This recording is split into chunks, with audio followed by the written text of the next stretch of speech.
So hello everybody. You should now be able to see me speaking to you. I hope you can, and I hope you can see some of the speakers on the left of your screen. We're just going to wait a few minutes to let more people in, and then we can begin.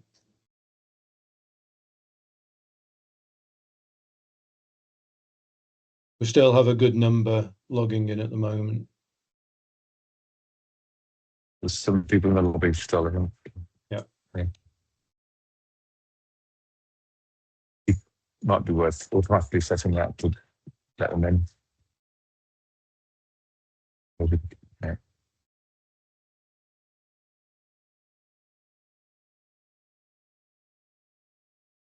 If the speakers see that there are people waiting to come in and I've missed it, please just click on them so we make sure everybody's in, please.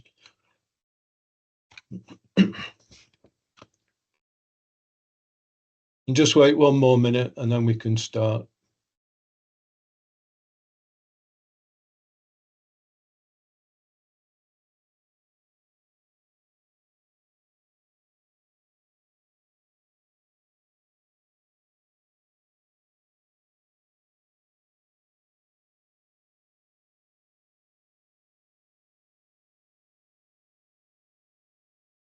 Okay, to make sure that we stay on time, a very warm welcome to the National Potato Innovation Centre's International Day of Potato. You'll notice that this is usually on the 30th of May, but because we didn't want you coming to a meeting on a Saturday, we've moved it forward to the 29th. Thank you, all the delegates, for joining us today, for spending your time to come to listen to some interesting potato talks, and we'll explain what they are as we go through. And a big thanks to the speakers for joining today. I just want to spend a little bit of time speaking about the National Potato Innovation Centre. This is a centre that's been going for about 3 years. The idea is that it brings together scientists and industry from across the UK and hopefully internationally in time, where we can put our heads together to look at some of the issues that the industry faces and how science can help to deal with that. And about 2 years ago now, we did a big workshop with over 70 organisations from the potato industry to ask what their main strengths and challenges were, both now and in the future, and how science might help to address some of those problems. And based on that, we wrote a National Potato Innovation Centre strategy for potato research in the UK. And if anybody wants to read that, it's available online. If you type NPIC potato, it will take you to the correct page and you'll be able to download a copy of that. And hopefully it's something that's an interesting read.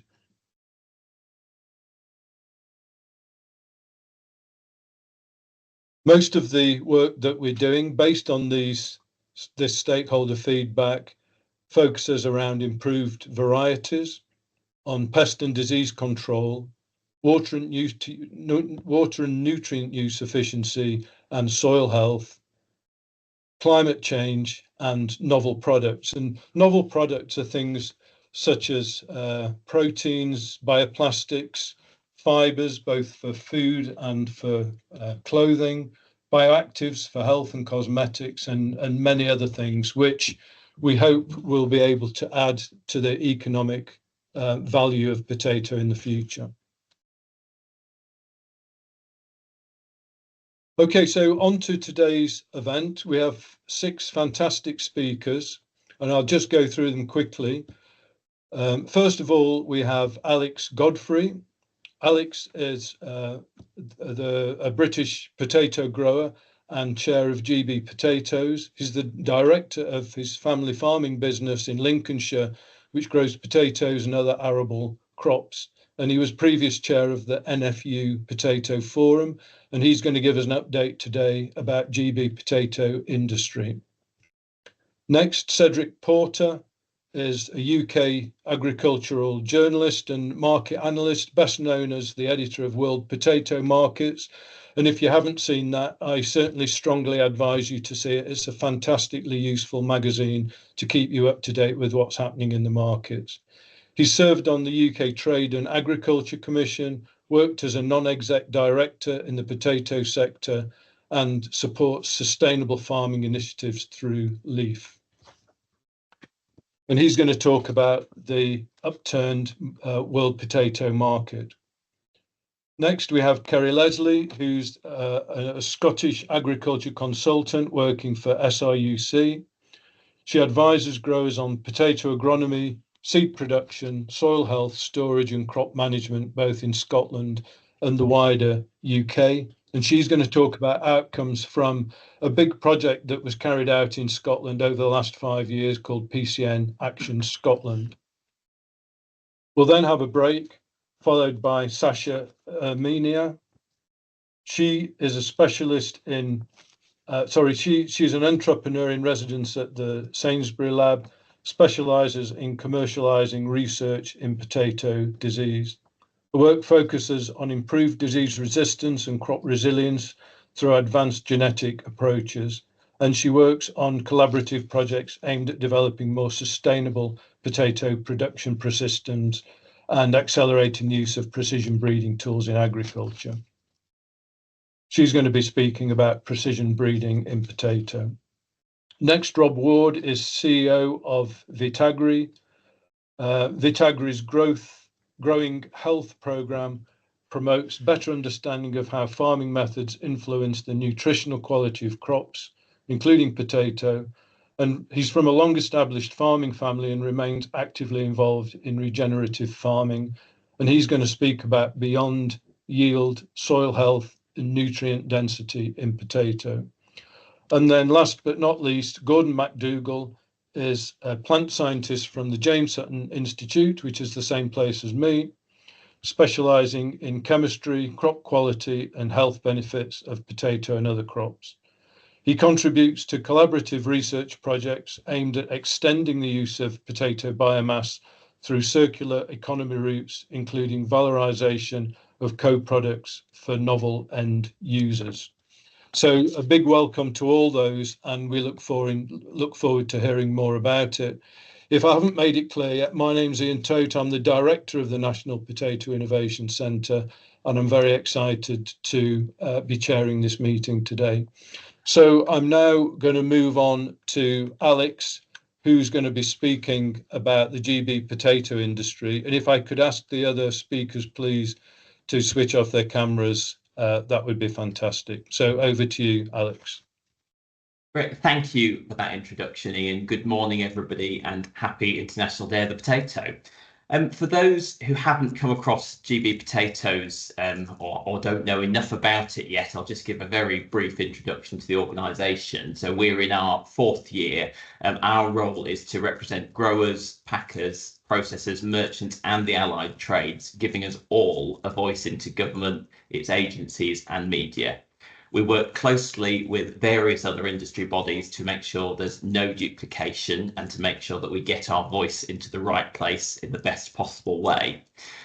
We as an organisation are also responsible for managing the residual levy funds on behalf of the industry.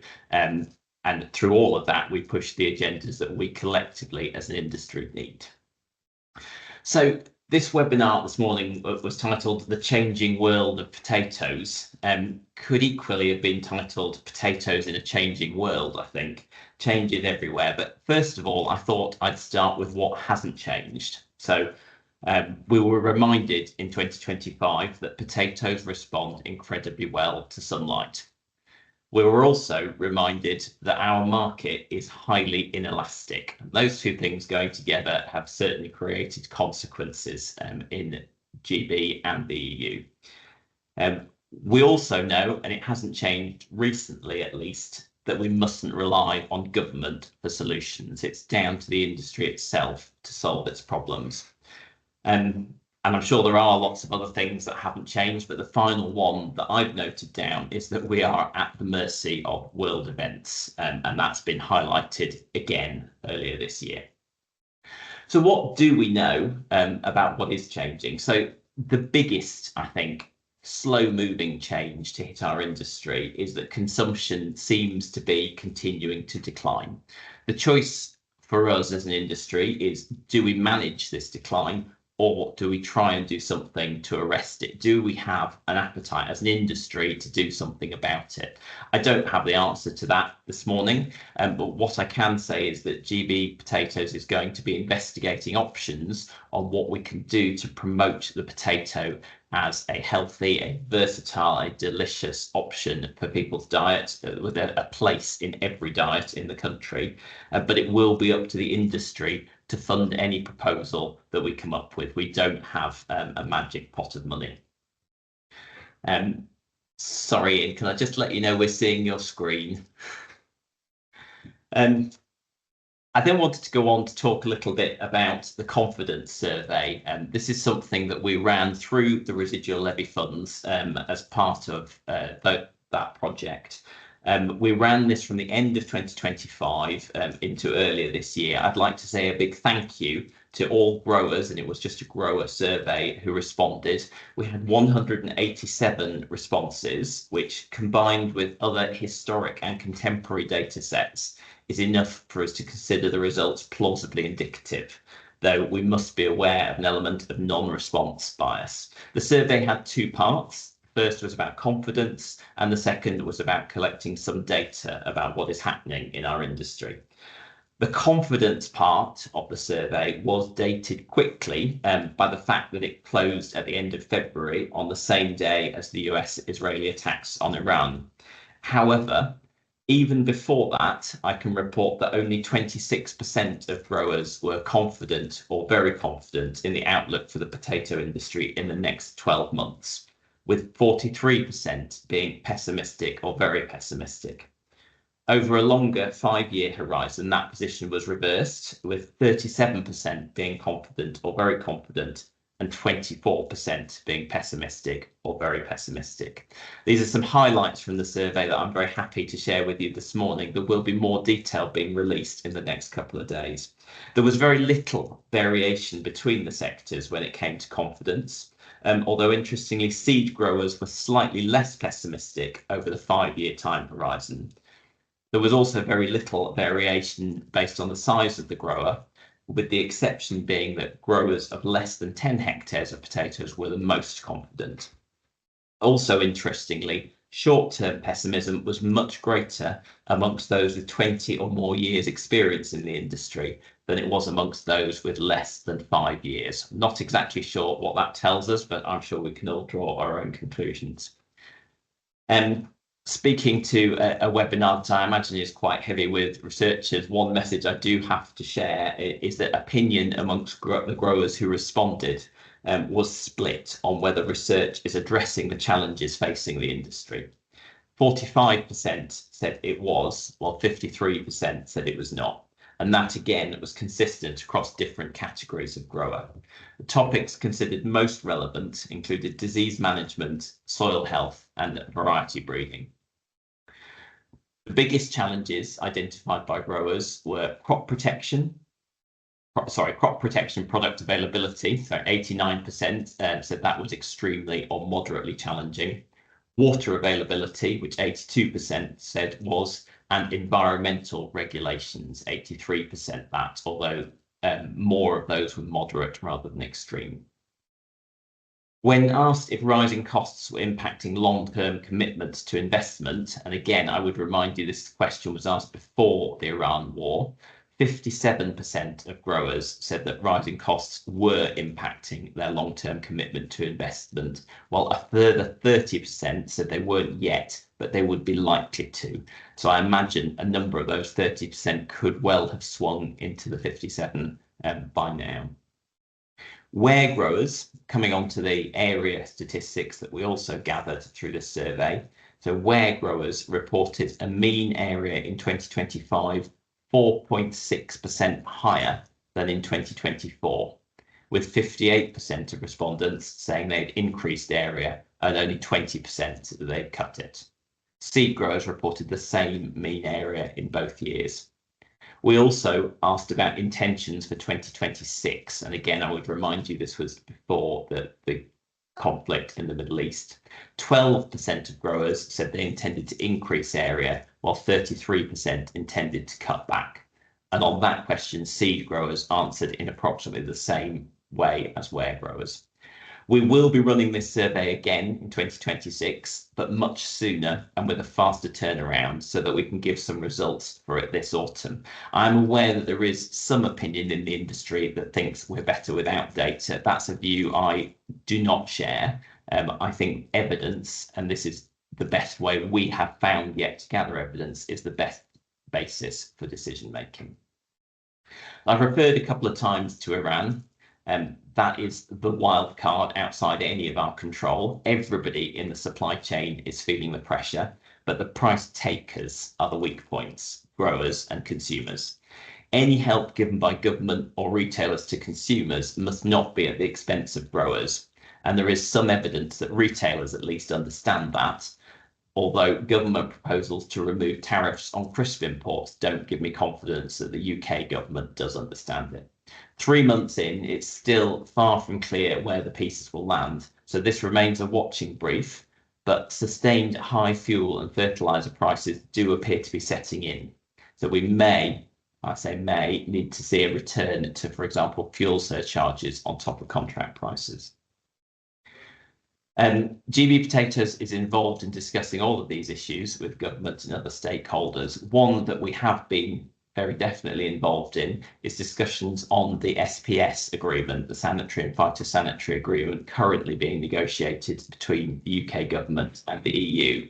That we know is likely to be implemented in the middle of 2027, with more detail in summer this year, and then final detail, I hope, later this year.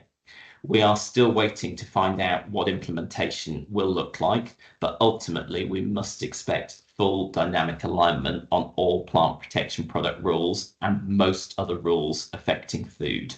And precision breeding is likely to be an exception to that, and I saw that in writing from DEFRA for the first time yesterday. Also, in writing, I think for the first time yesterday from DEFRA, was confirmation that the SPS agreement will restore the EU seed potato trade. Other changes, other areas that we need to watch as growers and others in the industry are electricity standing charges. This may seem a bit obscure, but there is a trajectory of significant increases coming over the next 5 years, and it's going to be particularly penal for businesses that use electricity seasonally, and most growers who are storing potatoes do tick that box. Then on the plant health side, virus, clearly there have been changes in the way potato leaf roll virus is affecting our crops in the last 3 to 4 years. Not isolated to the UK, we do understand there are similar issues in the EU, although communication isn't always transparent. The National Virus Forum exists to try and understand the issues and propose solutions to them. Work is currently underway with a literature review and a technical working group establishing the gaps in knowledge so we can do something to fix them. Another area that GB Potatoes does play a role in is attempting to secure emergency authorisations for products where that is the appropriate course of action. You may have seen in the media we spent considerable resources with a lot of goodwill and support from others in the industry trying to secure an emergency authorisation for Mancozeb earlier in the year. That didn't succeed, and we decided not to progress with the application quite close to the date, because it became clear that it wasn't going to. However, the process has been good in terms of understanding the requirements of CRD, working well with the people there, and I'm confident that will pay dividends in the future.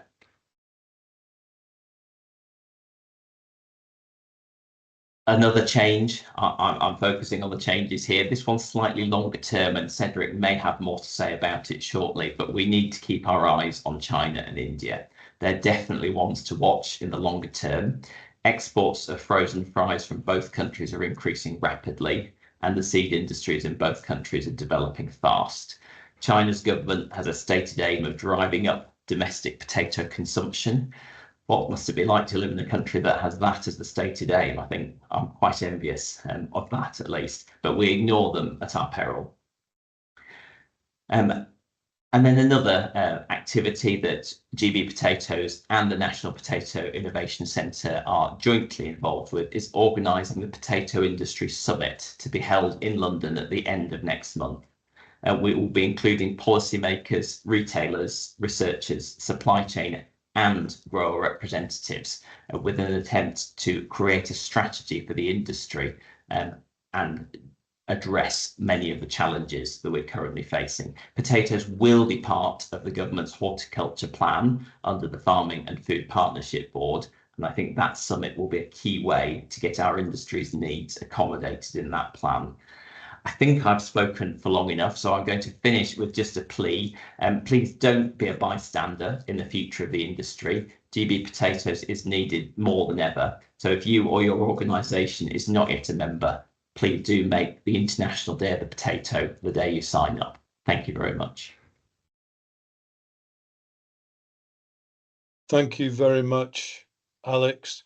Apologies for not making it clear at the start that Alex didn't have any slides. I should have made that known so that you weren't expecting. A really fantastic and interesting update, Alex.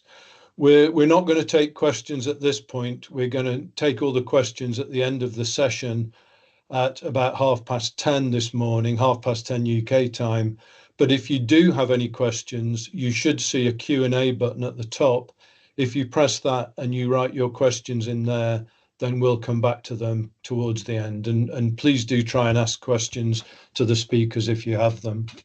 So thank you very much, Alex. We'll move on now to Cedric, who's going to be speaking about an upturned world potato market. So over to you. Oh, what am I doing?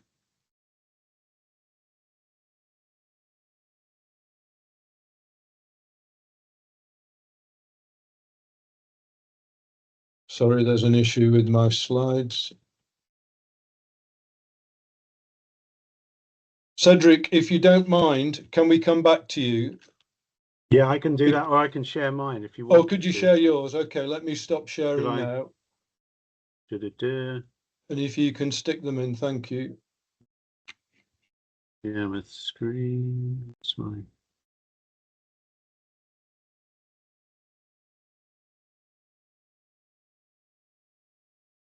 Let's put that on there. That's Does that come up? Yeah. Can you see that you. all right? How do I do a full screen? No, that should be all right. Just double check that I can. So yeah, thanks very much, okay. Ian. And can you see that all okay? Yes. So yeah, many thanks for that. And yeah, so and a happy World Potato Day tomorrow. There we go. Just a little bit about World Potato Markets, a weekly briefing on the global potato market. So we'll whiz on from there. I just really wanted to start with. Can you say I'm not getting the full part of the presentation. You've got a nice picture of a tractor there, but nothing else. There should be a tape or some words on there. Can you see that? All I can see is the all I can see is the tractor. Can you? We can just see source UN FOA World Crop. Yeah, no, it's not coming up with the full. Yeah, apologies for this. It's not coming up with the full words and stuff. It seems to. I was just going to say that the potato is truly the most sort of global crop, and I always like to think it's like a superfood. If you found it now in Peru, you would think it's a superfood. Grown in more countries that grow wheat. We worked out last year. And grown in Egypt, the driest country in the world, grown in Colombia, the wettest country in the world, grown at about 70 degrees north in the world in Finland, 50 degrees south in Argentina and New Zealand, and below sea level in Holland, and up into the Himalayas, and in Lesotho, where where all the country is over 1,000 meters, a big crop there. So really the first truly global crop. It only took 500 years. It's only taken 500 years since it really moved out of South America. It took about 6,000 years for wheat to move from the Middle East to the UK. So it just sort of puts you in context of what a real global crop it is. Just looking at some of the production of potatoes has increased quite rapidly over or reasonably rapidly over the last few years. A sort of steady growth, if you like, but that's a lower growth than some other crops like soya and corn in particular, which are outstripping the growth in population. I'll look at that a little bit later. Just this is the value of trade. So potato trade is pretty big. I mean, we're talking there getting on for 25 billion euros a year. Sorry, that should say billion, not million. The old trick of always getting muddled up with the two. So that is actually nearly 25 billion euros. And there was a massive jump after COVID, when things got back to some sort of post-COVID normality, and the price of potatoes and potato products went up very fast. But in an upturned world, that's what I'm talking about. I think this is perhaps one of the most relevant slides I'm going to show you. This is, so if we go back a couple of years, actually the price got to about 600 euros a ton for spot or free buy potato prices. Came down last year. And then we have had the unprecedented actual official quotations at zero, the potato price. So, you know, and of course that's in terms of cash flow, that's really significant. So what is that? What's behind that? There's really what happened. There was more plantings last year across Europe, and then we had pretty good conditions. I thought we all thought it was really dry. It was quite hot. We thought that might impact potatoes, but they did seem to go in very good condition, and sort of, I suppose, really sort of shows the resilience of a modern potato crop. It withstood one of the strongest droughts we've had for a while, and so that was with that extra area. We then estimated there was around about 5 million extra tons of surplus to requirement in the EU. Just looking at 2026, that area has come down maybe as much as 10%. Belgium's saying it's around about sort of 15%. Area reduction, and then we've got this hot weather as well. So we could, if you ask me back next year, this could be a completely different picture when we're seeing massive hikes in prices again, because there's a big undersupply. If we look at the UK briefly, UK needs around about 7 million tons of potatoes every year. It got to about 5 million tons of its own potatoes in 2025, and so still very much undersupplied. And 2026, our sort of estimates are down a little bit again on that. Just looking at the UK, this is where we are. There's good news, bad news on the trade front. The UK's potato trade deficit has sort of fallen a little bit in the last year. These are the years ending March, so these are quite recent figures. But as a sort of percentage of exports, as a percentage of the imports, they are at the lowest ever. Under 20% of exports are under 20% of imports. So, you know, that's a significant issue for a country that still is perhaps not eating so many potatoes as it did, but still a large potato consumer eater. So that makes a difference there. And as Alex was saying, this is just a bit of sort of global context here. There has been an enormous increase in Chinese and Indian fry exports, and actually that 2025 figure now, we're talking about 450,000 tons being exported a year from China, to go from a sort of standing start at the beginning of the decade of, so there's been around about a 1,000% increase since 2020 in terms of China. India, around about a 500% increase since the beginning of the decade. So still, those two are big exporters. Egypt exporting more as well.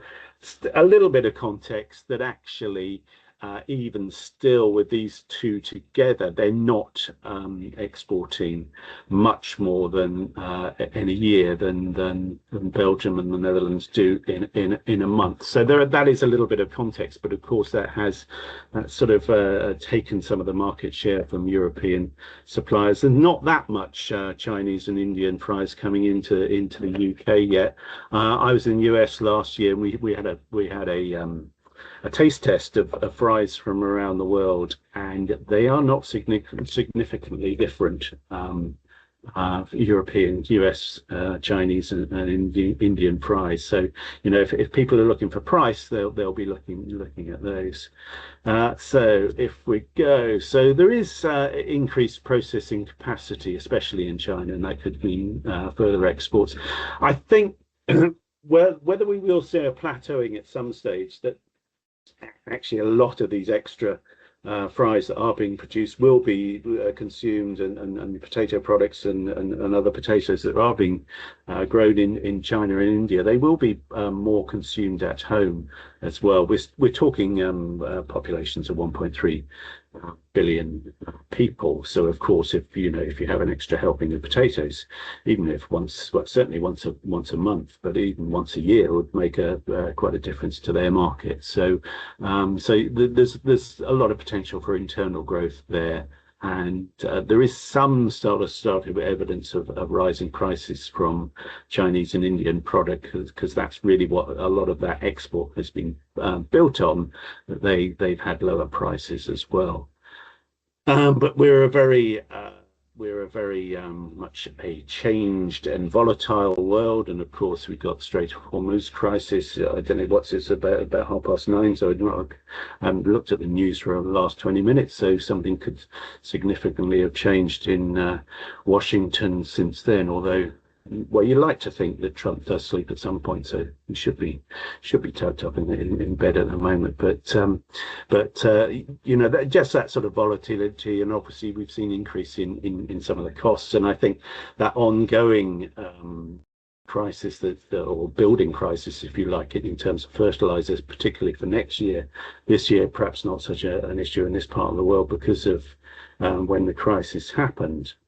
But sort of mirroring what happened in Ukraine, although in Ukraine some of the food prices, from a farmer point of view, the food prices went up significantly as well, which cushioned some of the blow of the rising costs. We haven't had that to the same extent this time, so obviously a big issue there.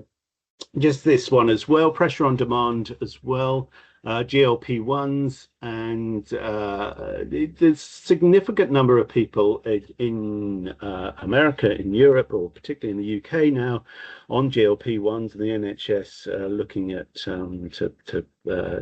to prescribe these drugs as well, and you can see the attraction from a health service that wants to save money, and that they will be using those, and that can have an effect on consumption. Certainly, there's probably been more noise than actual real evidence that it's having an impact, but that's something that's certainly an issue. But there is there is actually a role for potatoes to play in this, and I think they can be part of the solution. Just this is from Michigan Potatoes, John Hopkins Center, patient guides diabetes, that having potatoes and other starchy foods, if you cool them, that can help with your sort of resistant starch, which can itself sort of tackle diabetes and whatever. And we do know, and there's more research going on it, that that it's such a dense and rich food source, and I know Rob will be talking more about this as well. That this is there's lots of attributes there for potatoes, and I know Gordon's going to be talking about some on potato proteins, and actually the UK has taken quite a lead on that. Because 40% of some of the GLP-1 weight loss from 40 up to about 40% of weight loss is actually from muscle, which obviously is not really what is desired. So it's extra exercise and more protein is what you need. Just wanted to show you a quick slide from another sector. This is actually on milk powder. And just sort of showing, this is prices. So these are AHDB prices of wholesale milk powder milk powders and cream prices. So there's been a bit of a collapse in the dairy price again because of oversupply. I always think that actually the dairy industry and the potato industry are quite similar. So if you see that orange line, the cream prices has come down, but you've seen a stable and rising against that, a rising skim milk powder, and that is because of that demand for protein. And of course potatoes, not knocking milk powder at all, but potatoes, gluten-free, plant-based, dairy-free, there's certainly a market there for potatoes. I really wanted to have a look at, I've been looking at a few crops in terms of looking at the population of the world and the potato production. So if you take 2000 as an index and put it on an index, so you're at 100. So if 2000 is 100, we're looking at about 120. The production has gone up about 20% since the beginning of the century in terms of potatoes. But the world population is going up to around about, it's gone up by more than a third. So potato production has not kept up with increase in population.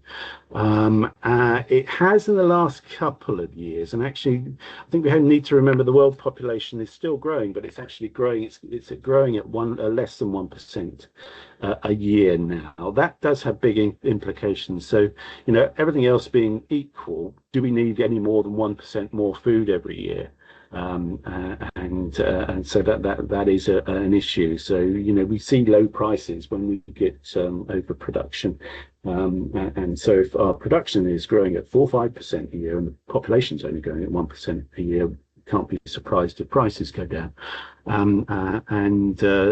But other crops, so something like soya and corn, they're the only two crops over the last 10 years that have outstripped the growth in population. So still a lot of potential there for potatoes. And I think it's important, there's nothing, I'm not knocking grains, but there's potatoes are a vegetable. They include a lot more of the sort of nutrition that we might need.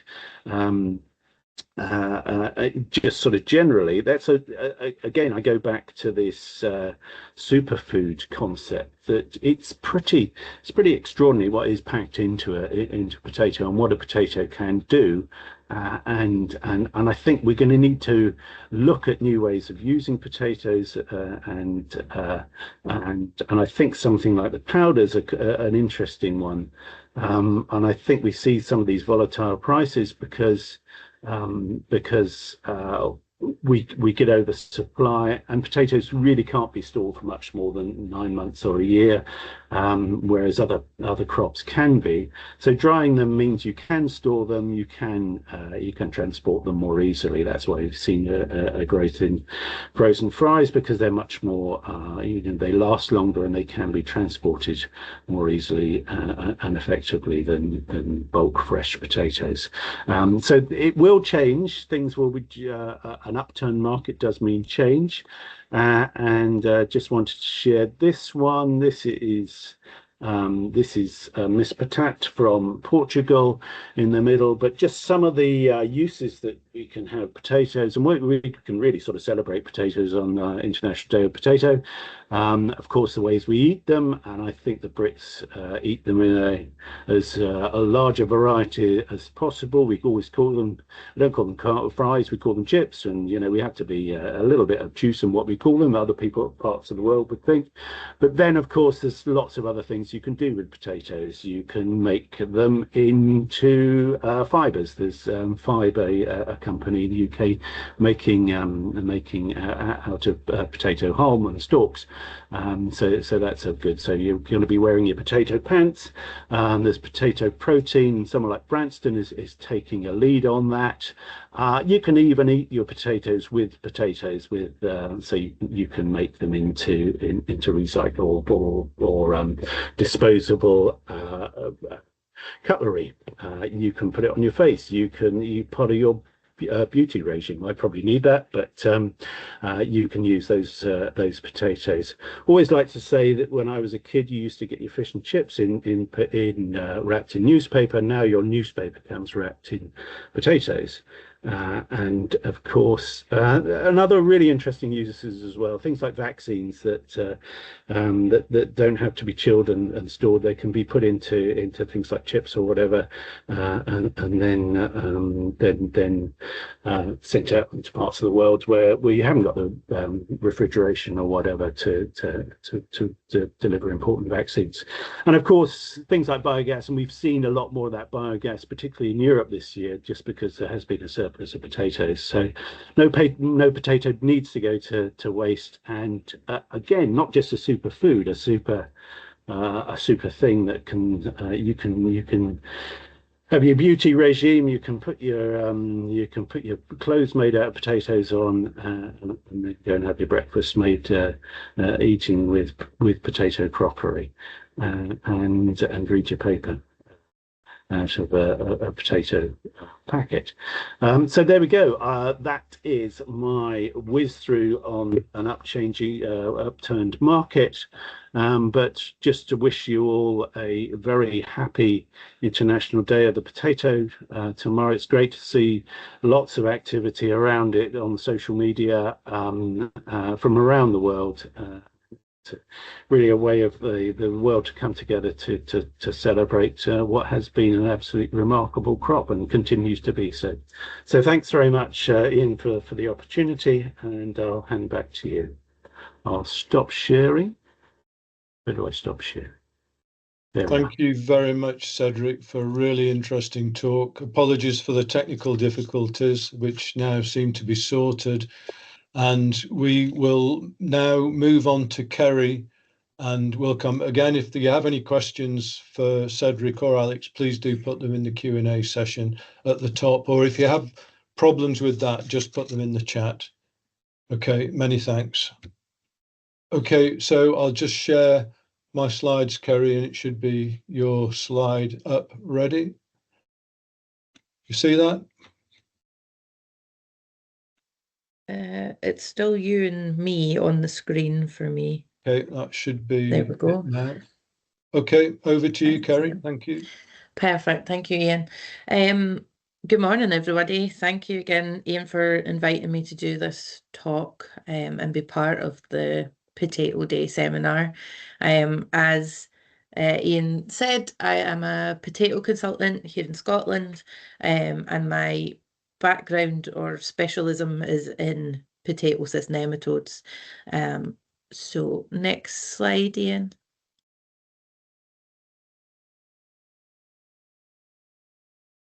Thank you.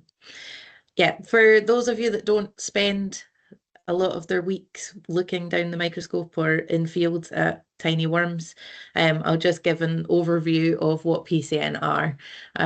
So PCN stands for potato cyst nematodes, and they are parasitic worms that are microscopic, that feed and reproduce on potato roots.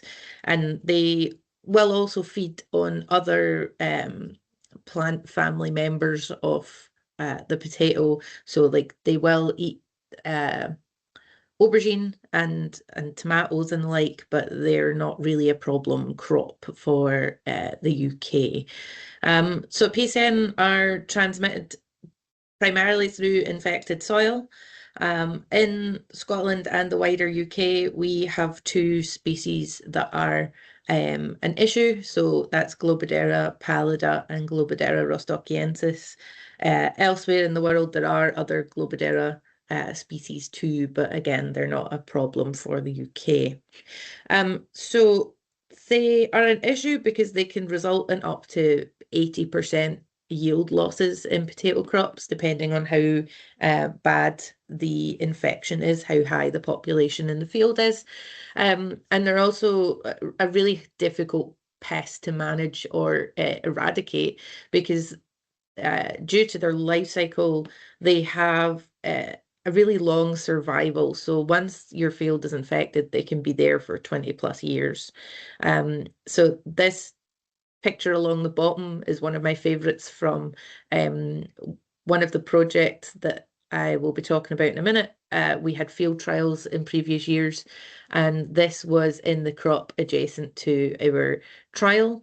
The tractor operator had forgotten to put the nematicide spray on the first couple of beds, and it's a really good illustration of just how impactful nematodes are on the yield of a potato compared to the bottom bed you can see that had the chemical application. Next slide, please, Ian.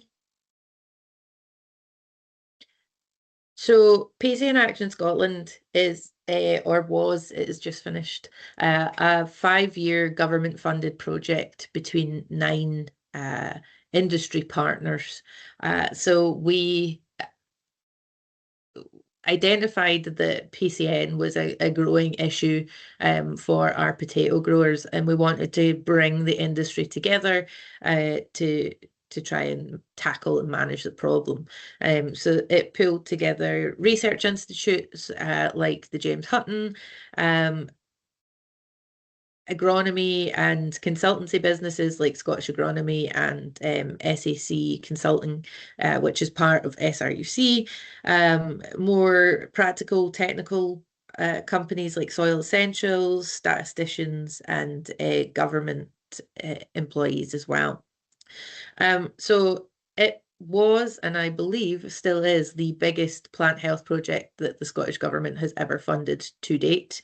And they gave us £2.3 million over the 5 years to look at this. And the project was split into 9 separate work packages. So there was over 50 people working on this project across these work packages, and they were spread from economics to breeding and trying to accelerate breeding and look for resistance markers, looking at other integrated pest management tools, trying to improve our policy and legislation, and knowledge exchange and communication with the wider potato industry and public as well.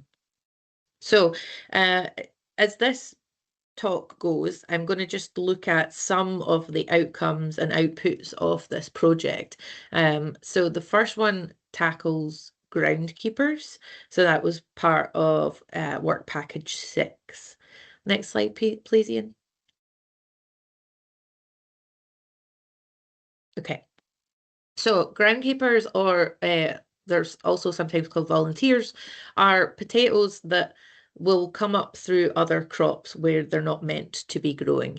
And it's usually because they've not been harvested when there's been a potato crop in the field previously in the last few years. So these are a problem because they act as hosts for PCN and other potato pests like aphids and virus and wireworm. So you don't want them in a field because they can let a pest problem persist even when there's not a potato crop there. So we really wanted to focus on solutions for trying to tackle these. So through Soil Essentials, which is one of the partners of the project, we looked at developing spot sprayers. So that is a set of AI trained cameras that view the crop as the tractor goes over it. And it just turns on a spray nozzle to spray off the groundkeeper within the crop, and that reduces down the amount of chemical application so that you're not having to blanket apply to a field. So it's good in like an economic way, and also good for the surrounding ecology elsewhere in the field, and it also is precision, so it's just targeting where the problem is. So that is one of the big outputs of this project, is that the Sky spot spraying systems are now available to rent or buy for your own farm, and lots of growers are now using them in Scotland for this purpose, and it just allows us to keep the PCM problem down between potato crops in a field. Elsewhere on groundkeepers, now that the project has come to an end, there are still work going on for groundkeeper management. There's currently a student called Emily Fields who myself and Claire Gee, who is part of the Horticulture Policy Division at Scottish Government, are supervising, and she is doing a summer project this year to try and develop new policy recommendations for how to tackle groundkeepers going forward. So that work is still ongoing. Next slide, please, Ian.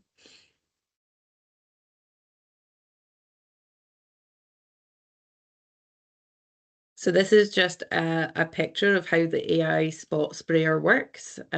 So the camera here, it draws a box around everything that it thinks is a potato. And I have to say, this is a slightly older photo now. So you can see that there's some low percentages. That's how confident it thinks that that plant in a box is a potato. And the spot sprayer AI camera has now been trained on over, I think it was 14,000 photos of potatoes in broccoli crops. So it's a lot more confident now in some areas than this picture would show you. But I just wanted to show you what that actually means for on board when you're driving the sprayer over a field. Next slide, please. So our next big output of the project, we wanted to develop an online free-to-use web tool that growers and their agronomists can use to assess PCN risk and forecast the potential yield losses that they would see if they planted a susceptible variety versus a resistant variety of potato. So the PCM scenario planner, it's a visual tool. It will essentially let you put in the amount of PCN you have in your field as a starting point, and then you can tell it what you're going to do going forward. So what you're going to plant, if you're going to add a nematicide, you can look at cover crops, and it will go on for as long as you want. So you can use it for long-term planning as well. So it's a really good tool that we launched last November, and as I say, it's free to use. It is based on Scottish data, so we would love for people to use it further afield, but just use that as a caveat that it might be slightly different if you are using it somewhere much further away from Scotland. So you can find it at this wee QR code, or either of the links at the bottom of the screen will take you to the web page. Next slide, Ian.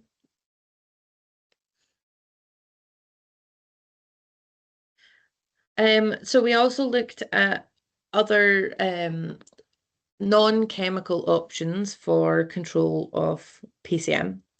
So one of them is cover crops, and we did field trials using oil radish.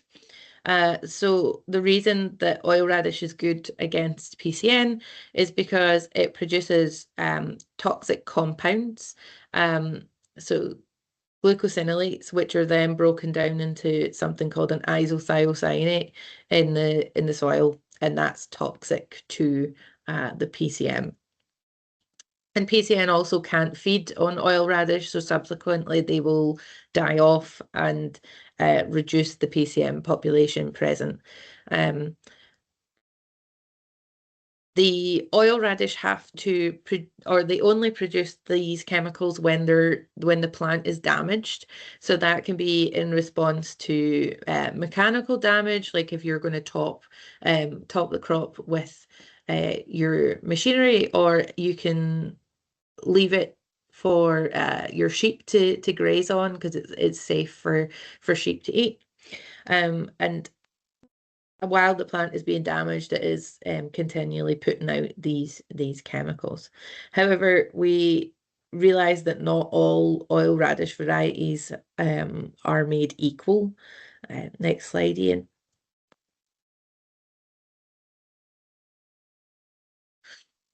So as part of the project, we tried to look at 9 separate varieties of oil radish. So you can see some of them in the slide, in the graph next here. And they don't all produce the same levels of glucosinolates. So some have relatively high levels, whereas some have quite low levels, meaning that there is a marked difference between the amount of PCN that one oil radish variety will control versus another. So this graph on the side here is looking at the remaining population of PCN after the oil radish has been harvested. So you can see that there's a few here, like Rebellion had a relatively high number of PCN left over after that crop, whereas all the way down to a variety called Bento, when we drilled that at quite a high seed rate, it brought the PCN population down to a very low number compared to the rest. So we think at the moment Bento would be the best if you are considering oil radish for use against PCM. Next slide, please, Ian. So that is all I was going to cover today. We have some policy recommendations. So like Alex was talking about earlier, there might be some slight changes to the SPCS going forward once those have been looked at by our new parliament, because there was a recent parliamentary election here and a slight rejig of cabinets has pushed back our policy changes or recommendations for changes. So here we have some useful links if you want to learn more or do more with PCN. So the top one, the PCN Hub, that is where all of the results and everything that's ever been put out by the PCN Action Scotland project are housed. The QR code on the right will also take you to the PCN Hub. There's the link for the decision support system, so the PCN scenario planner. If you're interested in what potato varieties are resistant to PCN or not, there's a national database here. And if you want to learn more about the Scottish regulations on PCN, there's also the link here. So here's my contact details if you'd like to know more. And my next and last slide is a bit of a shameless plug. Next week, for anybody that is in the habit of looking at nematodes often, there is the European Society of Nematologists Symposium. It's in the Netherlands this year, and we will be holding a potato nematode workshop during the ESN symposium. So if anybody is already going to ESN and would like to come along to the workshop, it's invitation only, but if you send me an email, we would love to have you. So yeah, thanks again, Ian, for inviting me to speak. Thank you for listening. Many thanks indeed, Kerry, for that. And just to say that this video is going to be available hopefully next week for people to see. So all the links and things that Kerry and others put in the slides will be available to you. We were going to have a break now, but given that we're actually slightly behind and I'd like to get some questions in at the end, if you don't mind, we're just going to carry on. And if I could ask Sasha to share her slides, please.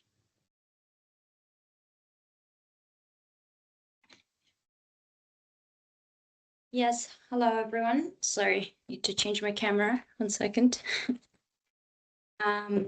So over to you. Yes. All right. Can people see my screen? Not so far. Ah, there we go.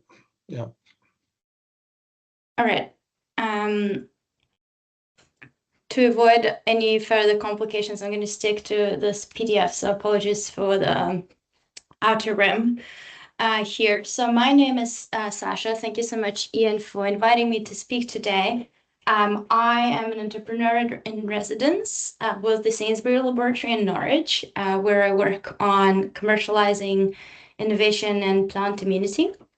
And a lot of our work is focused on potatoes. So it's a pleasure to share it with you today.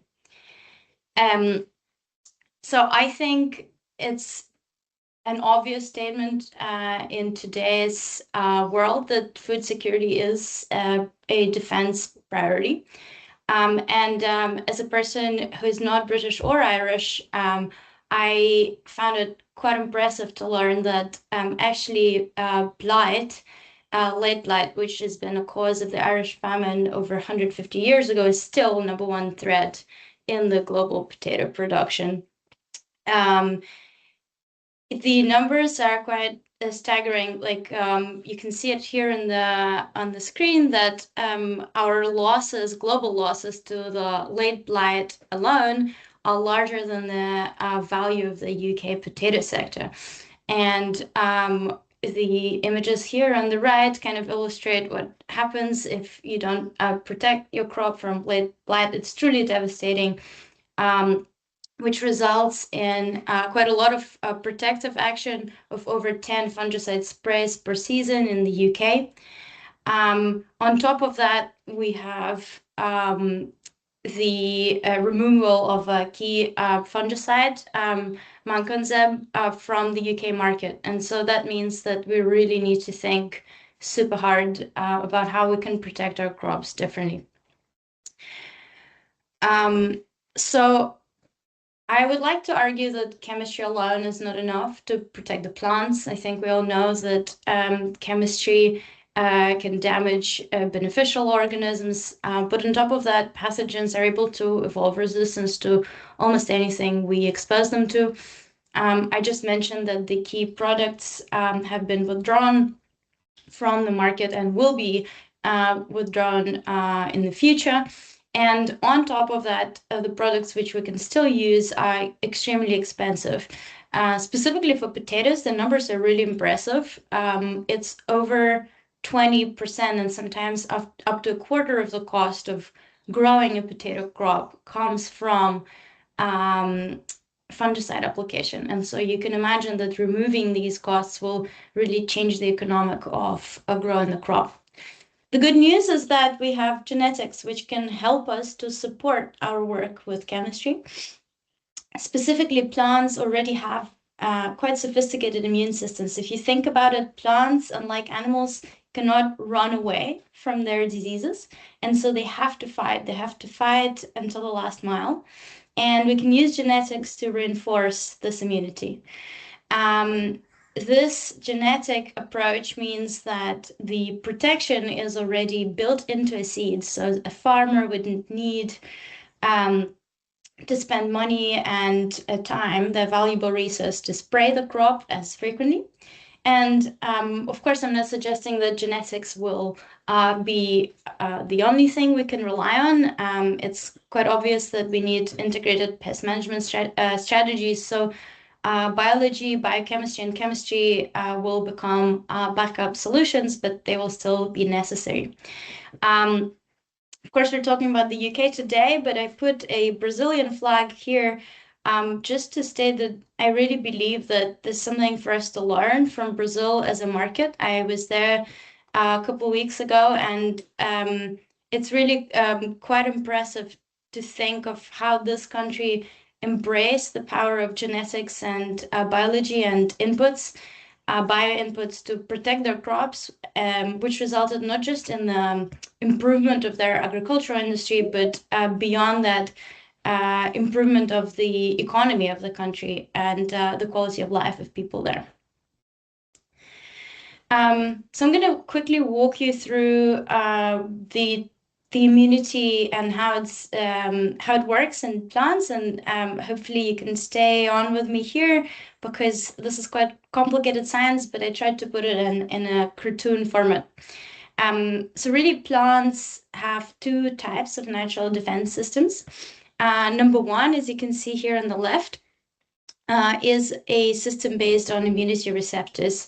So what happens is you have a pathogen which tries to attack the plant cell, and the specialized receptor inside a plant cell recognizes the effector molecule of a pathogen and induces cell death specifically of the plant cell where the attack is happening, to basically contain the infection.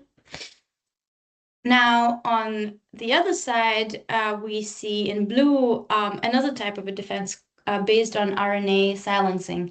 So I think people in the audience are probably familiar with RNA as a molecule, thanks to the work of Moderna, BioNTech, and Pfizer, and RNA vaccines, which we all embraced during the COVID pandemic.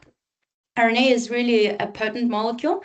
And in this case, what happens with RNA is that it's been produced inside a plant cell, and then it gets translocated into the pathogen cell and interacts with RNA inside the pathogen to cause gene silencing and pathogen death as a result. And really, the one takeaway from comparing these two systems here is that the one I spoke about before is about inducing protection within the plant upon cell death of the plant. And then the one on the right is about inducing cell death in the pathogen. And that means that you can think of protecting, let's say, from insects which chew on plants but don't live inside them. And that's why these two systems are quite complementary. So both of them are naturally present in the plant. And what I would like to argue for the rest of the talk is that they can be enhanced through precision breeding to help us, to help the crops protect themselves better. The Precision Breeding Act passed by the UK Parliament in 2023 and 2025 in the second passing enables us to do this engineering. Put in simple words, if a genetic change could have happened through conventional breeding, but happens through the use of modern biotechnology, it can be introduced directly in a faster, more targeted, cheaper way. And that resulting plant is going to be classified as a precision bred, not genetically modified organism, which means that it can be used in the UK. And the EU strategies are hopefully going to align with this very soon. And under this Precision Breeding Act, we can pursue the strategies of improvement, the two immunity arms I just showed you.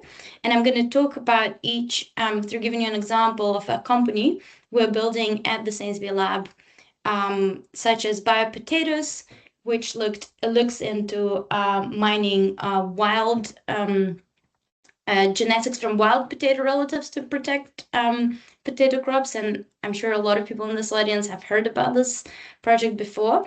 And then I'll briefly talk about Naturna, which is an RNA-based approach, and it's quite new for us at the Sainsbury Lab as well. So let's start with BioPotatoes. So this is a project spearheaded by Professor Jonathan Jones, who many know as JJ. And so JJ's team has really looked around the world for finding resistance to blight from wild solanum species. And when they identified such genes, they brought them into commercial varieties, such as Maris Piper, calling them Piper Plus. Here on the right, you can see the impressive results of this scientific work, both in the field, showing that a genetically engineered crop on the right is truly resistant to blight, whereas the control is not, and similar results with the tubers. On top of the blight genetics, the team is currently bringing virus resistance to the protection stack, which I think is quite important given the talk we heard today, specifically the potato leaf roll virus has been mentioned. So for years, this innovation has been commercialized in the US as a GM product with a company called Simplot, but thanks to Precision Breeding Act, we can now commercialize it here in the UK as BioPotatoes. This is a very long path to walk, and even when we compress the discovery bit, which is actually the hardest and the most time-consuming bit, we still need to go through field trials, get approved by DEFRA, and then FSA. And we think we're going to make it to the market around 2030. I'm showing some images of the field trial side from last year. And speaking of potato leaf roll virus, so we suspect, we didn't do any genetic tests on these plants, that this is a Maris Piper variety, which has a PLRV. And on the right, you can see that our crop doesn't. So again, this is quite a promising result. And of course, it takes a lot of partnerships together. Some of them I mentioned here. So in the interest of time, I'm going to move on to the next project and quickly talk to you about RNA. So I mentioned that there's natural RNA-based immunity present in the plant, and that's why we call this project Naturna. Naturna is based on gene silencing, as I described before, and what I want to draw your attention to here are a couple of things. So this mechanism is not just natural, but programmable against a range of pests and diseases. It presents alternatives to resistant gene-based mechanisms, which are not present for all known diseases. And RNA is a very good molecule in terms of having a very low toxicity profile. So we really do think that exposure to these crops in terms of their consumption is going to be fine. And that's quite important for engineering plant immunity. So there's been really only two successful examples of RNA-based crop protection. On the left is an input, so a spray, it's not a genetic, called Calantha. Calantha is a spray against Colorado potato beetle. It was approved in 2023 in the US, and I think there is an emergency approval happening in Belgium this year due to the urgency for CPB protection. And then on the right, you can see GM crops. So in this case, this is maize protected from a very devastating disease called Western corn rootworm through a number of genes called Smart Stacks Pro. It's a Bayer technology which was released, the latest release was 2022. And what we are trying to do at Naturna is combine the efficiency of the spray with the low cost of the genetics through non-GMO means by editing the natural plant immunity. And this is a project based on the science of Professor Wenbei Ma, another group leader at the Sainsbury Lab. So here I'm just showing you some efforts we've had in the space. So we're replicating Calantha, replicating the protection from Colorado potato beetle. You can see the example of a control of a wild type plant really quite consumed on the left, and our lab tech Peter counting the larvae here on the right. But what we're more interested in is extending this to other diseases such as late blight. I can't show you a lot of data because we are in the process of filing for patent, but as an example, if you could believe me, the circled out are the kind of lesion sizes or the infected parts of the plant. These are not potato plants, these are tobacco plants, which are model organisms in plant science research. And what you can see is that the size of the lesion kind of correlates with the severity of the infection. And so by genetically engineer RNA production, by genetically engineering RNA production, we can reduce the infection size. And really, the previous talk has made a very strong point about PCN and the difficulty and the urgency for protecting our crops from PCN. There are no resistance genes well understood or available for this crop.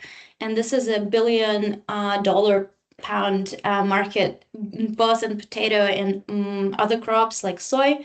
So we are pursuing a collaboration with the Cambridge University to explore RNA-based protection for PCM. So hopefully I convinced you that there are two very complementary approaches to engineering plant immunity, either through looking for existing genes out there in the wild and bringing them in, or reprogramming the immunity arms existing within our crops. These approaches can be used against a range of diseases, using them as a protection from viruses, fungi, and insects. And they're both commercially available now here in the UK, thanks to the Precision Breeding Act. And I believe that together they really provide us with a layered genetic defense for our crops, which is quite exciting moving forward. So with this, I'm gonna finish. There are some QR codes here if you're interested in learning more about these projects. And yeah, there's a picture of me opening up the plaque of a virtual tenancy of potatoes at Norwich Research Park. So please come and visit us when you can. Thanks very much. Many thanks, Saskia, for that excellent talk. Again, please, if you have any questions, do put them in the Q&A for Sasha, and we'll try and get to them at the end.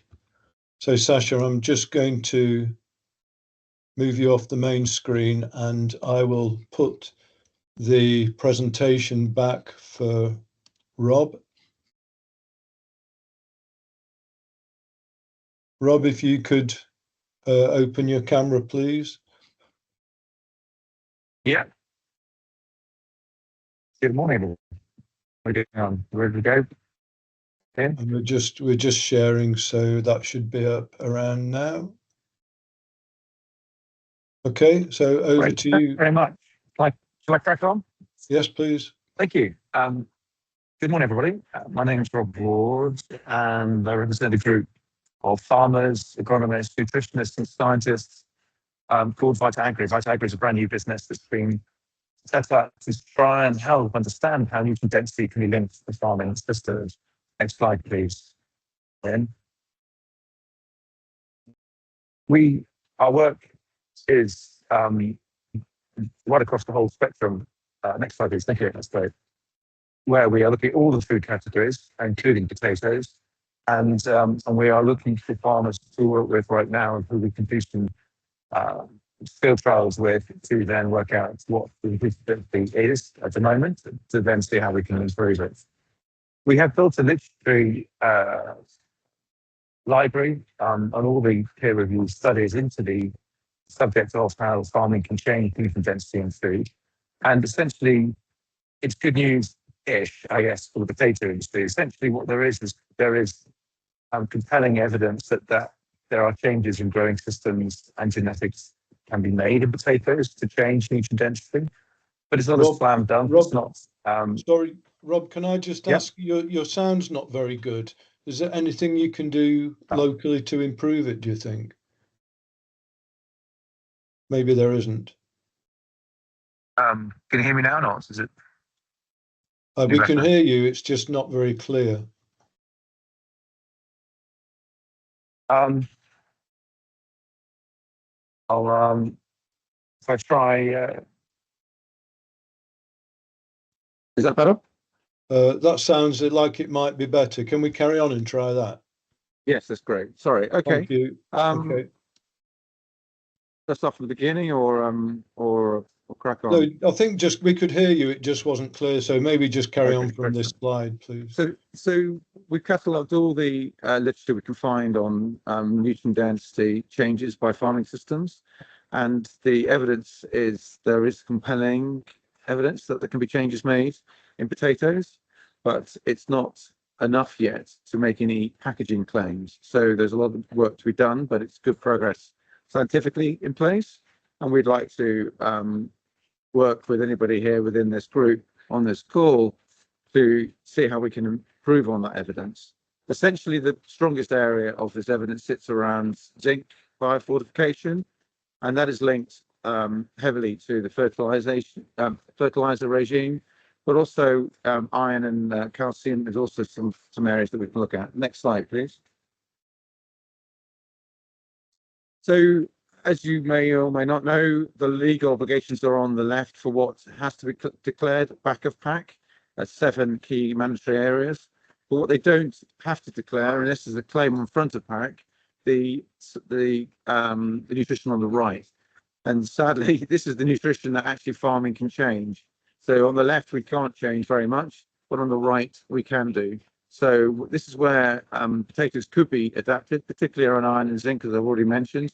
But selenium, vitamin C, we know about already, but we can increase that. There are a whole range of what often known as phytonutrients, collectively, essentially anthocyanins, polyphenols, carotenoids, are the complex layers of nutrition that are actually starting to resonate very successfully with consumers and a big deal going forward. So this is an exciting development for potatoes. Next slide, please. There's a typo here. That arrow on the right should be pointing up, not down. But I want to take here an out of potato moment and look at sweet potatoes. So if you look at the tonnage sold in the UK, it's gone up by 400% in the last 10 years, where potatoes have, as we already discussed with Cedric's presentation, has been declining or flatlining. So there's some really interesting lessons to learn here, and why sweet potatoes, for instance, are resonating in the way they are. I appreciate there's still a tiny fraction of the actual potato market, but we can still use that from a commercial lessons to take that on board, because sweet potato really has dialed up on key areas, which I think actually regular potatoes could also be in, particularly around the carotenoids or key vitamins like fiber, all those key areas that I've mentioned that are in that list. So what can we learn from sweet potatoes from a nutrient density that can help us overall? Next slide, please. So before we go into that, though, we have to be honest about the situation. We are seeing collectively an overall decline in nutrition, and a lot of our foods, and potatoes aren't accepted to that. So we have seen an overall dilution of nutrition against yield in many instances, and this is quite a concern. And this is based on the peer review studies, not my guesses. It's hard evidence. But with potatoes, we have learned that controlling our fertilizer regime during the growing season, we can make quite a big difference to the nutritional density. And there are regenerative practices now that are being used that can also make a big difference. Next slide, please.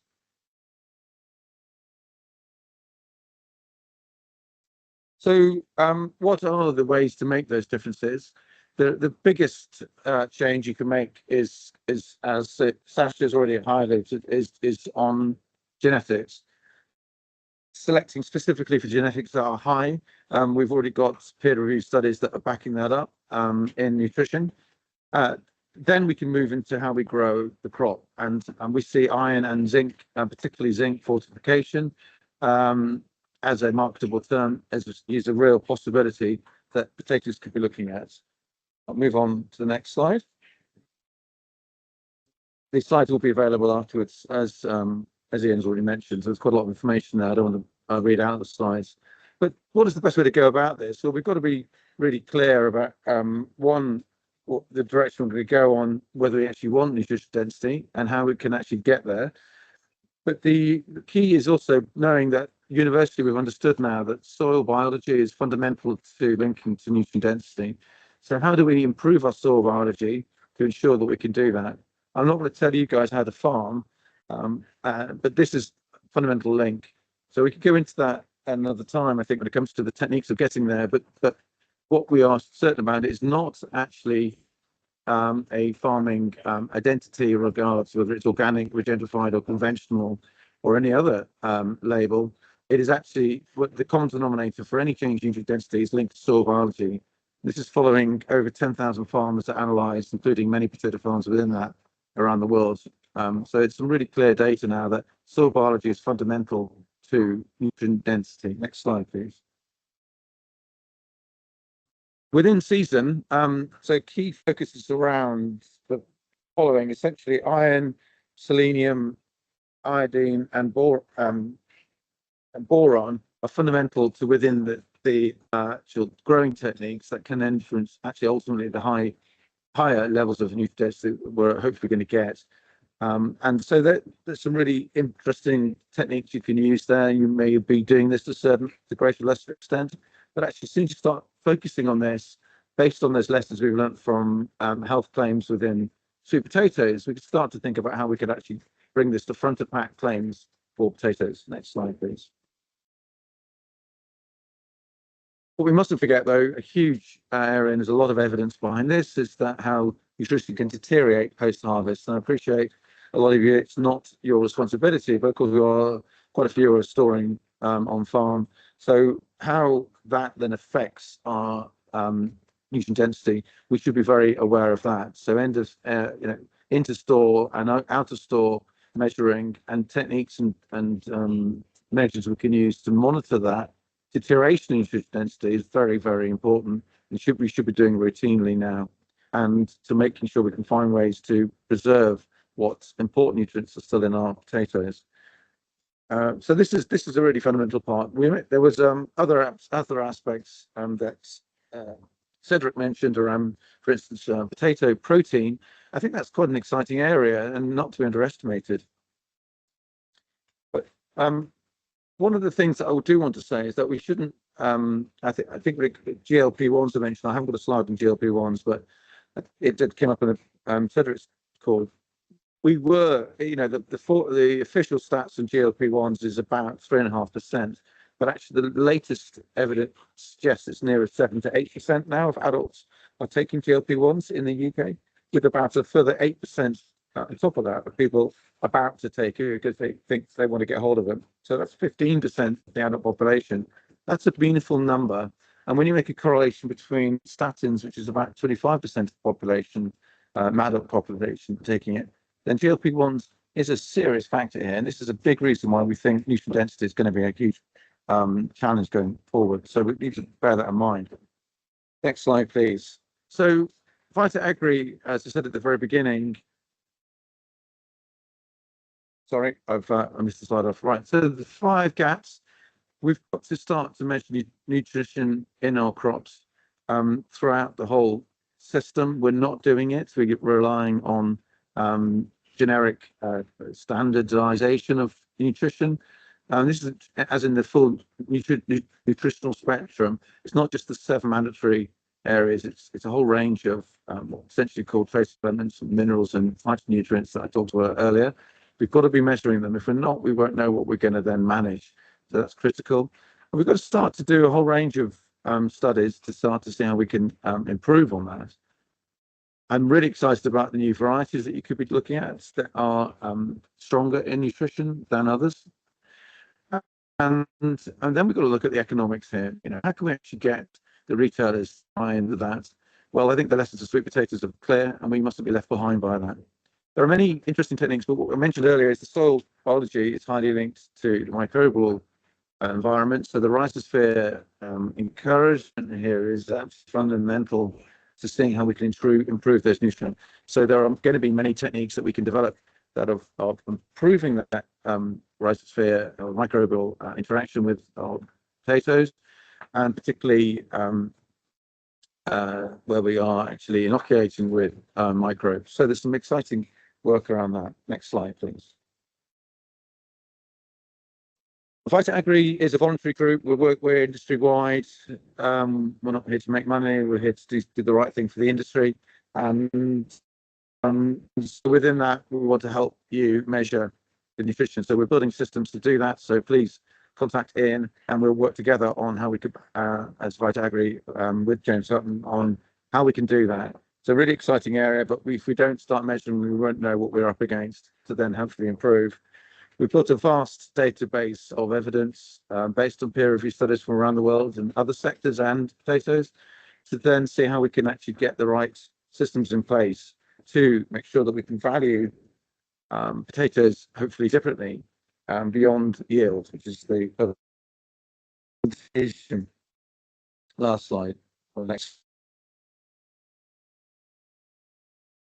Thank you. We've got to know our baseline, then we can change things. Once we've built systems, we can build data algorithms to be able to model and predict nutrient density that's affordable than constantly testing for nutrition, which is very expensive. And then we can make sure we can scale. And that's really where we want to get with this, is that we consistently be able to market a product that's on the shelf, has got claims that will add value to your crop in a way that we haven't done it before, in a way arguably that many people are already doing with sweet potatoes. Next slide, please. Actually, skip back because I'm running out of time. So the last slide is my ask to you all. We need to work together to get this nutrient testing working. It needs a full spectrum of analysis from field data through to nutritional outcomes for potatoes. We need to understand post-harvest care to preserve that nutrition. And within that, we need to really see how soil health can change because of that nutrition. That's fundamental. And maybe that's even linked to how farming is rewarded overall. So last slide. Thank you to everybody for finding a few moments to listen to what I'm talking about. Just a minute over, apologise. But what I'm creating with VitaAgri and with your support is a plausible, measurable and verifiable practical way to hopefully add value to potatoes, or at least give it a reason why someone might buy it over something else on the shelf in the supermarket or wherever they buy their potatoes from. My name's Rob Ward. I look forward to working with anybody that's keen to work with us to see how we can help achieve this. Thank you very much. Many thanks indeed, Rob. And again, if people have questions, do put them in the chat, and we will move on to the next talk, who is Gordon from the James Hutton Institute. So over to you, Gordon. Okay, Ian. Right. Hi, everyone. I'd like to start by thanking Ian for the opportunity to speak today. And I must say right from the start that there's going to be incidents here of what can only be described as chemistry, because I am a chemist by training, and a lot of what we're talking about is looking at the quality of plants, looking at the chemistry of the plants in different ways. So next slide, please. So I come from the Plant Adaptations Biochemistry and Food Quality Group, and the important word there is quality. And what we're all about is trying to understand the chemical, biochemical, genetic basis of quality in foods and non-food crops. And that can be at many different levels. It can be at the macronutrients that people have alluded to, the starch, the protein, etc. The individual minerals, micronutrients, down to carotenoids, which have been spoken about, through to anti-nutrients, through to absolutely health beneficial components, and maybe down to individual compounds that we can source from things like potatoes that can actually be more thought of as drugs or nutraceuticals. Next slide, please. So what we're interested in is understanding what the impacts on quality are of growing things differently, changing the way you farm, actually having improved varieties, the effects of biotic or abiotic stresses and the effects of climate change, but also the effects of things like storage or processing or cooking on the final quality of the material. I'm particularly interested in health beneficial effects, and I've worked in that area for quite some time. But the area I want to speak about today mainly is the idea of using some of the so-called waste streams for high value components.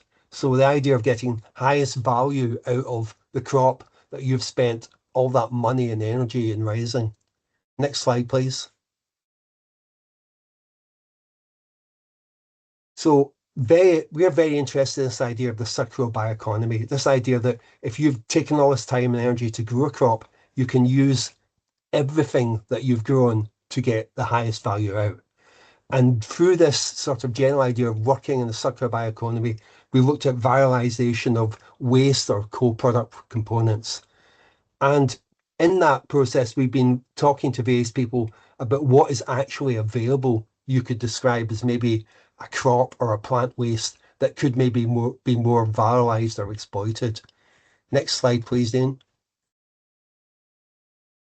So we worked with Safari and the Circular Northeast Group to try and actually understand what was available as byproducts or crop waste available in Scotland.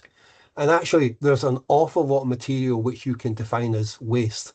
A lot of that is things like straw, but there's things right down to things like the tops of carrots. And in particular, we're interested in potatoes and potato haulms. Next slide, Ian. And when you look at that, and you can find this this publication online, you find there's that really large amount of potato haulms which are available throughout Scotland, many of them in the local areas which surround the James Hutton here in Angus and Kinross. Next slide, Ian. So what we are interested in is the potential of using this material, which is at the moment just cut and usually left on the fields, as a source to get other materials which have higher value. And one of the target compounds is this compound here called solanosol, which is an isoprene alcohol, which has already been used as a source of various vitamins, but can be used as a cosmetic ingredient in things like high value face creams, etc. At the moment, this component is made from tobacco, and usually from the waste material, which doesn't make it into the final tobacco products. And at the moment, it's generally produced in India or China and under conditions which we're not too certain about. But we know it's present in the stalks, the haulms from potato, and that's due to some work that was been done in our lab under Mark Taylor's group over a few years ago. Next slide. So we were lucky enough to get a grant, which has been led by Grampian Growers, called Phytocosmo. And the idea is we're trying to look at these potato straws as a source of the solanosol, understand how we can get the solanosol out, understand how pure it is, and then with the University of Aberdeen, actually build up some more information about this source of solanosol as an actual cosmetic ingredient by looking at skin cell models. And also in this, we're trying to understand the economies of this, how we'd go about actually getting the material out, how we'd store the material, and potential value to the cosmetic groups involved. So next slide, Ian. So the main objectives here are to understand the effects of variety, location, how you harvest the material, how you store it, and how you extract the solanosol on the overall solanosol content. But at the same time, we are interested in what other components can be present in that Shaw material, which could also have value. Because we know the solanosol content is probably going to be around about 1% of the total dry matter. So there's 99% of material which could be valorized here. And that could be down to levels of proteins, fiber, or other potential components. And one of the things we're interested in is if we can understand a lot of this, we can then start to assess the possibility of scaling this up. Next slide, Ian. And this came from a very short pilot study we did with the IBIOIC funding.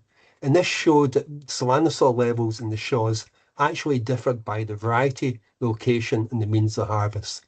So what we have here is different types of varieties grown in different places, harvested in different ways, and you can get some massive differences in the levels. You just have to look at the Jameson on the right and the Jameson, which is about 5 or 6 from the left, to see that you can get massively different levels from either a different location or a different harvest method.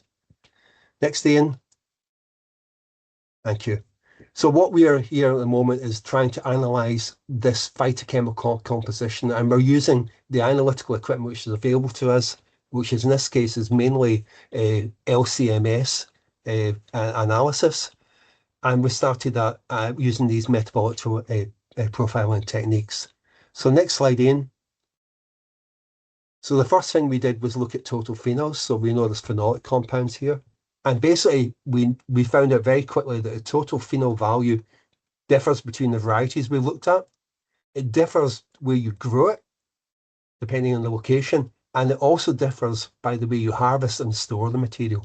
So there's a very, very quick way of seeing the differences involved. Next slide, Ian. Then we looked at the actual phenolic compounds present and also the levels of glycoalkaloids. So on the left side of the slide, you have the profiles you get from the phenolics. And again, we're seeing differences in the phenolic composition depending on the variety, location, harvest, and storage methods. Same goes for the glycoalkaloids. So all of these things are affecting the overalls. Next slide, Ian. So we come to solanosol content, and this is the harvest material from 2024, which has been grown in 2 different places, 2 different varieties, and stored differently.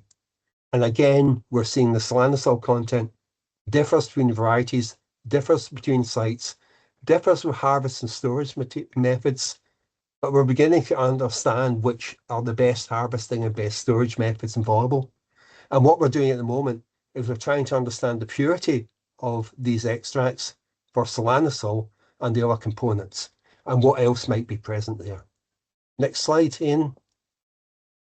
So the summary here is basically all these components which we're finding differ according to variety, location, harvest method, and storage. The next step for us is to understand what happens in the 25 harvest, which we are analysing at the moment, trying to understand the purity, and we're passing samples of these extracts, which are rich in solanosol, to the University of Aberdeen to confirm that they have the correct protective effects on skin cell lines, as, for example, as the pure solanosol, which you can obviously still buy from various chemical companies. So that's where we are in the project at the moment. Next slide, Ian. And I don't want to confuse people here when we have the National Potato Innovation Centre, but at the moment, the Hutton is very much involved in the National Alternative Protein Innovation Centre, or NAPIC. And we are the so-called produce pillar of that. So we're looking at the sources of alternative proteins, especially from plants. And we are interested in potatoes as a source of alternative proteins.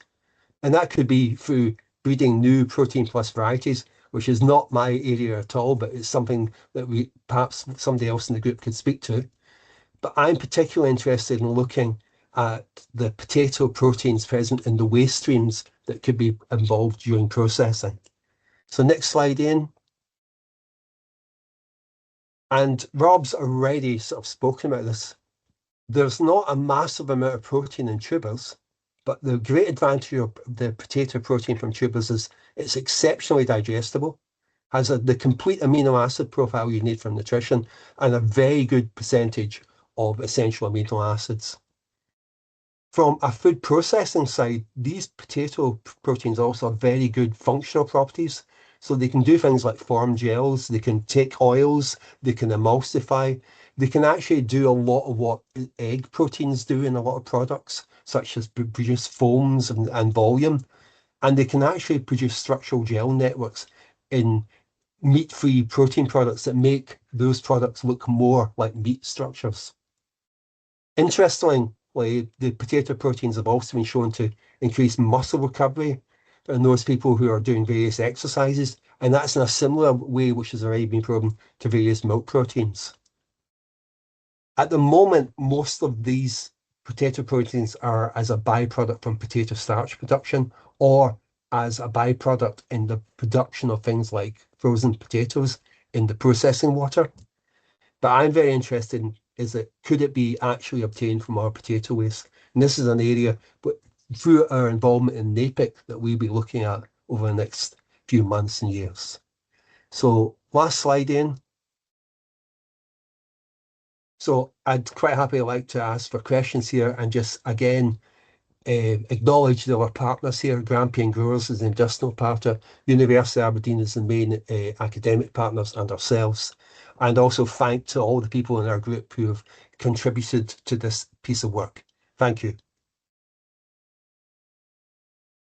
So thank you very much, Gordon, for that. Again, please put questions in the quick Q&A session. What I'm going to do now is bring up all the speakers so that we can have a final few minutes. If the speakers could put their cameras on, please, so that we can have a few more minutes just to ask any questions. If you have any questions, please put them in the Q&A session, and we have 2 or 3 up there already. First one is from Gerard Croft, and Gerard's asking, and I think this one's addressed to Alex and or Cedric, how can the UK address the current trade imbalance? So over to one of you guys. Will I go first, Alex? Yeah, after you, Cedric.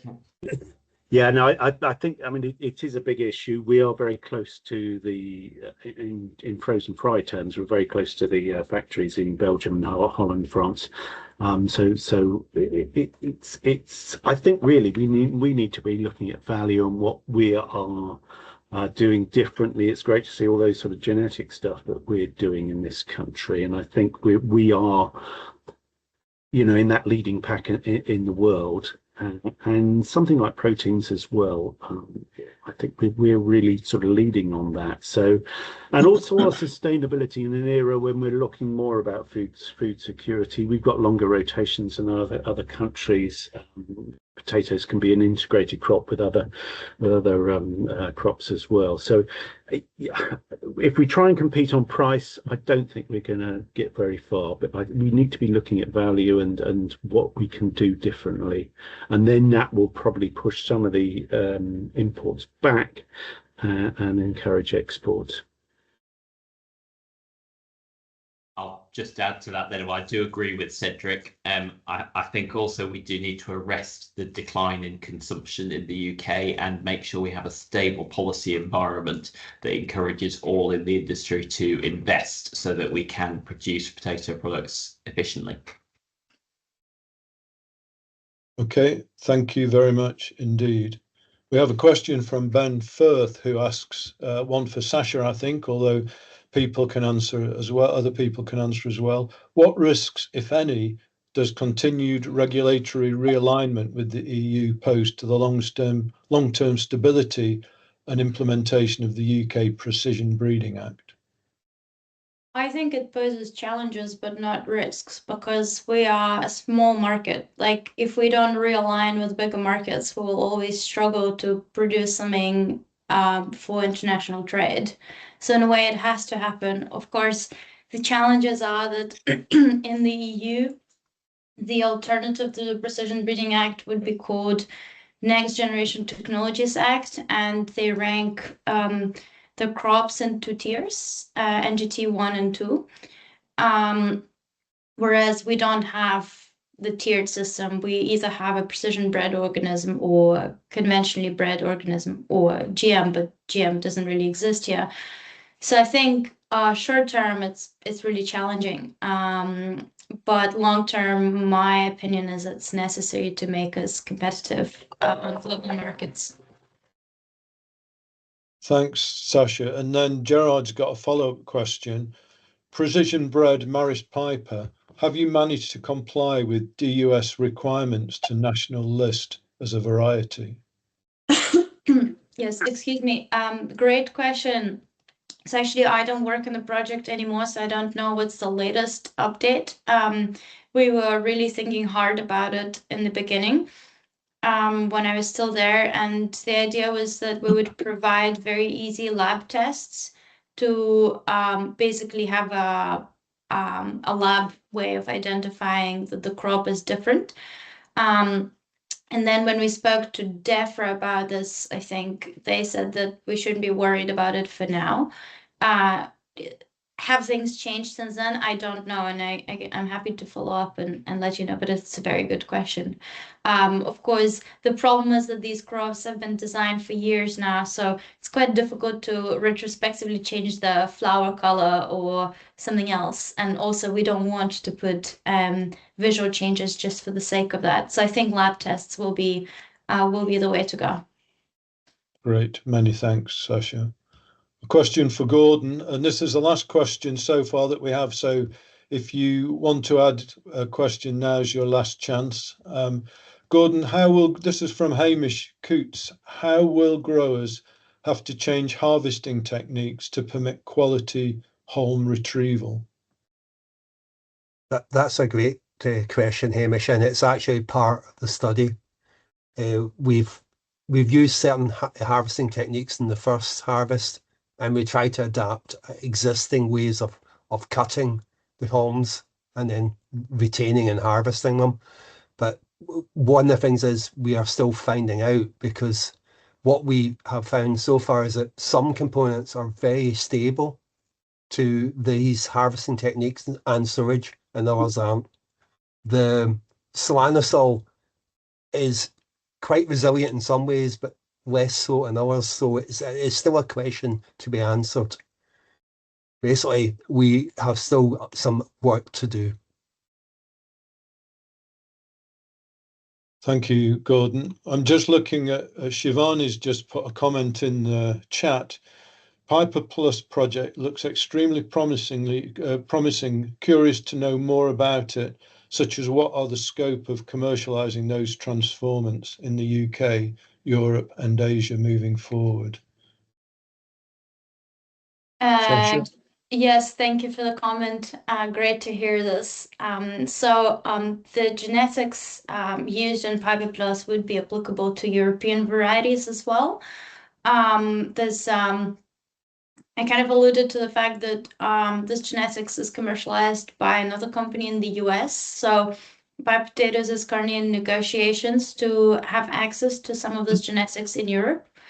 It can be put in commercial varieties, and again, Piper Potatoes are in negotiations with commercial variety providers in Europe. So this is very much doable, subject to Next Generation Technologies Act being approved. I would say that given that it took 2 years between the 2 readings of Precision Breeding Act, I think we have to build in some patience for NGT to actually become live and a framework we can use. But I think it's very much possible. Thanks, Sasha. And I know Kerry loves answering questions, so I've got a question for Kerry. Kerry, the progress that was made on PCN Action Scotland seemed really impressive. All projects come to an end. What do you see as the next steps that we have to do to keep this moving forward? So there's continued work already in the plans for this year and going forward. I know a lot of the partners are continuing work in the areas that they specified. So in the work packages that they were already doing work, such as soil essentials, are still continuing with the groundkeeper work, for example. There's field trials going forward in the next couple of years. For example, a few partners from the PC&H's Scotland group have secured European funding on a project called Crop Safe, and that's looking at alternatives to chemicals.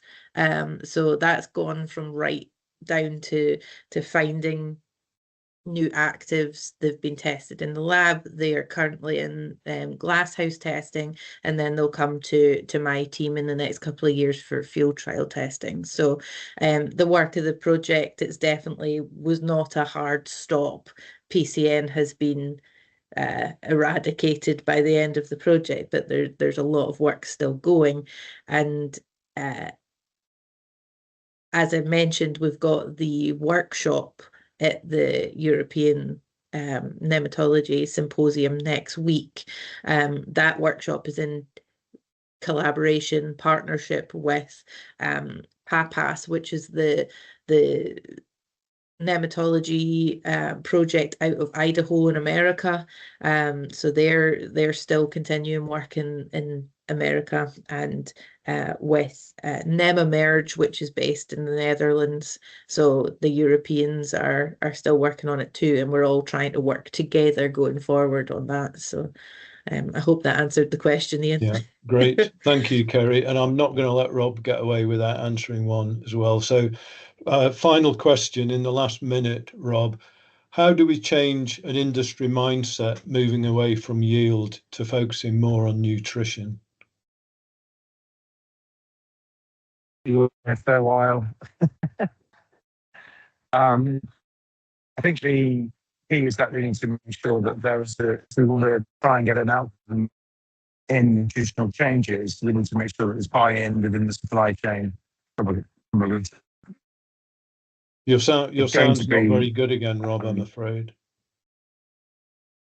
I don't know if there's anything you can do. Yeah, it's going to be retailer buy-in and agreement that if we can just the entity, then there's going to be something we can put on front of pack. I think that's also to change the revenue per kilo for farm. That's the goal. So that's the only way it'll really become useful, or at least it could be a barrier to imports, depending if that's an issue. Okay, thank you, Rob. In the interest of time, I'm going to finish there so we can get on with other things today. Just want to say that Simon Coop made a nice comment. Great session from all speakers. So a very big thank you to all the speakers today. It was a great session, and nice to see so much focus on the amazing potato. And we have to remember that today is all about potato, and all of us coming together here today really helps to make sure potato stays in the spotlight and moves forward strongly. So many thanks for that. Apologies for the few technical difficulties we had throughout, but they weren't so bad in the end. I'd like to thank everybody that's come today and listened. It's really important to have you all here and to share the knowledge that we have together. A big thank you to the speakers for doing a fantastic job, and to Andrea in our comms team, who's helped to keep things smooth in the background. If you've enjoyed today, please consider following the National Potato Innovation Centre on LinkedIn, where you'll find a lot more information. And also, we will make this video available for people on the NPIC page on our website, which you get to the most easy way by typing NPIC potato, and it will take you to the page. A plug for Potatoes in Practice, which is happening this year on the 13th of August up in Dundee. It's one of the largest potato field events in the UK. that happens every year, and it's a really fantastic day to find out about the latest science and technologies and to meet others in science and industry. I hope you all enjoy the rest of today and your weekend, and happy International Day of Potato. And if the speakers wouldn't mind staying on just for a second, thank you very much for joining us, and goodbye.